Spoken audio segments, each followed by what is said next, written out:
Hi friends, குவைத்தில் தமிழகத்தைச் சேர்ந்த நபர் ஒருவர் குத்தி கொலை செய்யப்பட்ட சம்பவம். அடுத்து குவைத்தில் இருக்கக்கூடிய ஃபர்வானியா பகுதியில் அடுக்குமாடி குடியிருப்பில் ஏற்பட்ட தீ விபத்து காரணமாக பெண் ஒருவர் பலியான பரிதாபமான சம்பவம். அடுத்து ஜிலிப்சுக் பகுதியில் அழுகிய நிலையில் கண்டெடுக்கப்பட்ட சடலம். அடுத்து குவைத் மற்றும் பிற வெளிநாடுகளில் இருந்து இந்தியா செல்லும் பயணிகளுக்கு முக்கிய அறிவிப்பு. கடைசியாக குவைத்தில் இருக்கக்கூடிய ஜஹராவில் அதிகாரிகள் அதிரடி சோதனை. அனுமதியின்றி செயல்பட்டு வந்த உணவகங்கள் மற்றும் மளிகை கடைகள். இன்னும் பல தகவல்கள் இந்த வீடியோக்குள்ள இருக்குது. அதனால இதை பார்க்கக்கூடிய வியூவர்ஸ், நீங்கள் பார்க்குறது மட்டும் இல்லாமல் நம்மளோட ஃப்ரெண்ட்ஸ் அண்ட் ஃபேமிலிக்கும் வீடியோவை ஷேர் செஞ்சு விட்டுட்டு முக்கியமான தகவல்களை உங்ககிட்ட கொண்டு வந்து சேர்க்குற என்னையை சப்ஸ்கிரைப் பண்ண மறந்துடாதீங்க. இப்போ வாங்க குவைத்தோட மிக முக்கியமான நியூஸை பார்த்தலாம். நான் உங்கள் ஏகே தமிழா 360. குவைத் ஜஹரா மாகாணத்தில் அனுமதியின்றி செயல்பட்டு வந்த ஒரு உணவகம் மற்றும் 2 மளிகை கடைகள் மீது அதிகாரிகள் சோதனை நடத்தியிருக்கிறாங்க. இந்த சோதனையின் போது சுகாதாரமற்ற சூழலில் விற்பனை செய்யப்பட்ட உணவுப் பொருட்கள், கலப்படம் செய்யப்பட்ட மற்றும் காலாவதியான உணவுப் பொருட்கள் பறிமுதல் செய்யப்பட்டதோடு விதிமீறல்களில் ஈடுபட்டவர்களுக்கு எதிராக சட்ட நடவடிக்கையும் எடுக்கப்பட்டுள்ளதாக அதிகாரிகள் கூறியுள்ளனர். அடுத்த தகவல், குவைத்தின் ஃபர்வானியா பகுதியில் இருக்கக்கூடிய அடுக்குமாடி கட்டிடத்தில் கடந்த 22ஆம் தேதி பிற்பகல் ஏற்பட்ட தீ விபத்தின் காரணமாக பெண் ஒருவர் பரிதாபமாக உயிரிழந்திருக்கிறாங்க. மேலும் பலத்த காயங்களுடன் 2 மருத்துவமனையில் அனுமதிக்கப்பட்டதாகவும் உயிரிழந்த மற்றும் படுகாயமடைந்த 3 பேரும் எந்த நாட்டைச் சேர்ந்தவர்கள் என்ற விவரங்களும் தீ விபத்துக்கான காரணங்கள் உள்ளிட்டவை உடனடியாக வெளியிடவில்லை என்பது இங்கே குறிப்பிடத்தக்கது. இங்கே குவைத்தில் இருக்கக்கூடிய நம்ம ஆட்களுக்கு சொல்லிக்கிறது ஒன்று மட்டும்தான், குவைத்தில் தற்பொழுது வெப்பநிலை ரொம்ப அதிகமாக இருந்துகிட்டு இருக்குது. அதனால மோஸ்ட்லி இந்த மேன்சன்ல எல்லாம் இருப்பாங்க, இல்லை வீட்டில எல்லாம் இருக்கிறவங்க சமையல் எரிவாயு யூஸ் பண்றீங்கல்ல, அதெல்லாம் ஆஃப்ல வச்சிருக்கீங்களாங்கிறத அடிக்கடி பார்த்துக்கிடுங்க. அதுபோல வெயில் நேரங்கிறதுனால ஏசியை அளவுக்கு அதிகமாக பயன்படுத்துவோம். ஒரு குறிப்பிட்ட சில மணி நேரங்கள் ஏசியை ஆஃப் பண்ணி வைங்க. அதுபோல மொபைல் சார்ஜராக இருக்கட்டும், இல்லை சார்ஜ் போடக்கூடிய எந்த ஒரு பொருட்களாக இருக்கட்டும், சார்ஜ் ஏறி முடிச்சிருச்சுன்னா அந்த பிளக்கை பிடுங்கி விட்டுருங்க. ஃபர்ஸ்ட் நம்மளோட சேஃப்டியை பார்க்கணுங்க. இப்போ வாங்க அடுத்த தகவலை பார்க்கலாம். குவைத் ஜிலிப்சுக் பகுதியில் கைவிடப்பட்ட கட்டிடத்தில் எகிப்து நாட்டைச் சேர்ந்த ஒருவருடைய உடல் அழுகிய நிலையில் கண்டுபிடிக்கப்பட்டுள்ளது.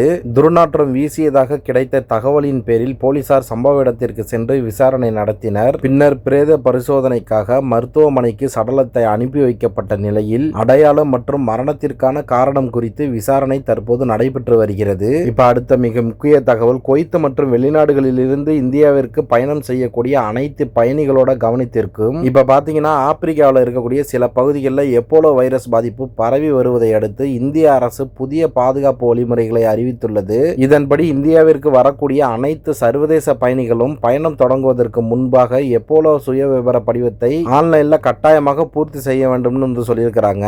பயணிகள் தங்களோட விவரங்களை இந்திய சிவில் விமான போக்குவரத்து அமைச்சகத்தோட அதிகாரப்பூர்வ ஏர் ஸ்வேதா இணையதளம் வாயிலாக சமர்ப்பிக்க வேண்டும் என்றும், அதாவது விமானம் புறப்படுவதற்கு 24 மணி நேரத்திற்கு முன்போ அல்லது வெப் செக்-இன் செய்யும் போது படிவத்தை பூர்த்தி செய்ய வேண்டும் என்றும், படிவத்தை சமர்ப்பித்த பிறகு கிடைக்கும் STF அக்னாலஜ்மெண்ட் ஸ்லிப்பை பதிவிறக்கம் செய்து வைத்திருக்க வேண்டும் என்றும் இந்திய விமான நிலையத்தில் குடியுரிமை, அதாவது இமிகிரேஷன் மற்றும் சர்வதேச சுகாதார அதிகாரிகளிடம் அந்த ஒப்புதல் சீட்டை காண்பிக்க வேண்டும் என்றும், விமான நிலையத்தில் தேவையற்ற தாமதங்களை தவிர்க்கவும் பாதுகாப்பான பயணத்தை உறுதி செய்யவும் அனைத்து பயணிகளுக்கும் பயணத்திற்கு முன்பே இந்த நடைமுறை கட்டாயம் பின்பற்றுமாறு இந்திய அரசு மற்றும் விமான நிறுவனங்கள் அறிவித்துள்ளன.